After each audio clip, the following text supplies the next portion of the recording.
तो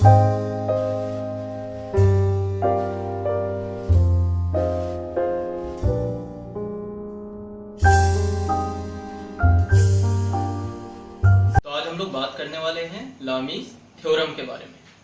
Lami's theorem हमारा concurrent forces के कॉन्सेप्ट के ऊपर अप्लाई होता है। कॉन्करेंट फोर्सेस मींस जो एक पॉइंट के ऊपर फोर्सेस लग रहे हैं। अब जस्ट सपोज करते हैं कि ये हमारे पास तीन फोर्सेस हैं F1, F2 एंड F3, जो कि रिस्पेक्टिवली जिनके बीच के एंगल अल्फा, गामा, अल्फा और बीटा। ये F1 फोर्स है जो एक रैंडमली डायरेक्शंस में लग रहा है, इस पॉइंट से इस डायरेक्शन में, और ये F2 के साथ गामा एंगल बना रहा है।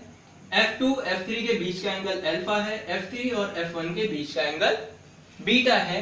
ये तीनों फोर्सेस एक पॉइंट कंसीडर कर लेते हैं, इसको O पॉइंट, तो ये O पॉइंट के ऊपर लग रहा है। लामीज थ्योरम ये कहता है कि अगर हमें इन तीनों इंडिविजुअल फोर्सेस को फाइंड आउट करना है तो हम इन फोर्सेस को और इनके बीच के एंगल के साइन के रेशियोज को अगर रिलेट करते हैं तो it will be like the first force and the angle between the other two forces is angle sine equal to the second force and the sine angle of other two forces. Means मैं इसको simplify करता हूं, ये होगा F1 और बाकी दोनों forces के बीच का एंगल अल्फा के साइन के इक्वल के रेशियो के equal to F2 upon sine beta, F3 और F1 के बीच का angle equal to F3 upon sine alpha, that is F1 and F2 के बीच का एंगल। मींस पहला फोर्स और बाकी दोनों फोर्सेस के एंगल का sine equal to F2 upon sine beta equal to F3 upon sine alpha. बहुत ही ध्यान रखना है, पहला फोर्स और बाकी दोनों फोर्सेस के बीच के एंगल का साइन, दूसरा फोर्स और पहले और तीसरे के बीच के एंगल का साइन, तीसरा फोर्स और पहले और दूसरे फोर्स के बीच का साइन। क्लियर? सॉरी, इसको आप करेक्ट कर लीजिए, sign gamma, F1 upon sine alpha, F2 upon sine beta, F3 upon sign gamma. बिल्कुल सही, ठीक है। अब हम इसके एक क्वेश्चन को देख लेते हैं। जस्ट सपोज करते हैं, अच्छा ध्यान ये रखना है कि सारे फोर्सेस को मैंने इस पॉइंट से बाहर की तरफ दिखाया है, सारे फोर्सेस एक्सर्ट हो रहे हैं। ओके, सपोज करते हैं एक क्वेश्चन हम लेते हैं कि ये एक वॉल है जिससे एक स्ट्रिंग अटैच्ड है जहां से एक बॉल लगा हुआ है।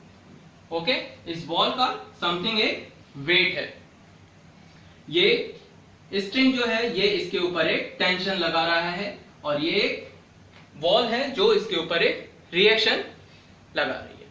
क्लियर? अब अगर हम इस बॉडी का फ्री बॉडी डायग्राम बनाते हैं और इस क्वेश्चन को सॉल्व करते हैं तो कैसे होगा? जस्ट सपोज कि ये जो वेट है ये 10 kg का है। क्लियर?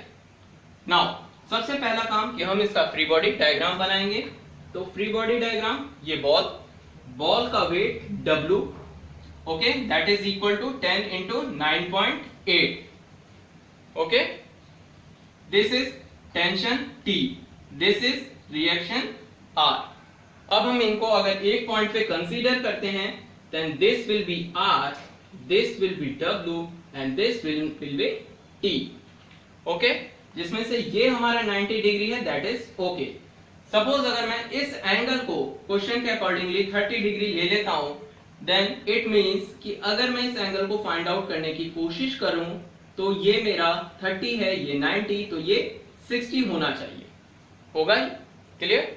अब अगर ये एंगल मेरा 60 है, ये 30 है और ये मैं W दिखा रहा हूं देन इट मींस कि ये पूरा का पूरा मेरा 150 होगा, बिकॉज 90 प्लस 60 150। दैट मींस कि ये एंगल मेरा 150 हुआ। ओके, अब अगर ये मेरा 150 है, ये 90 है, that means total 240। Then it means कि ये एंगल कितना हो गया? Exactly 120 degree.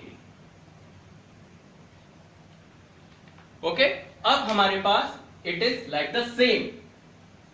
ओके, अब हम लामीज थ्योरम अप्लाई करते हैं तो मेरा W अपॉन इन दोनों T और R के बीच के एंगल का sine that is equal to sine 120 degree equal to R upon sine 150 degree equal to t upon sine 90 degree.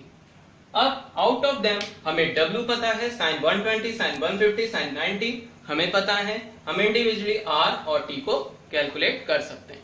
Clear? आप लोग मुझे कैलकुलेट करके बताओ कि इनकी क्या क्या वैल्यूज आ रही है।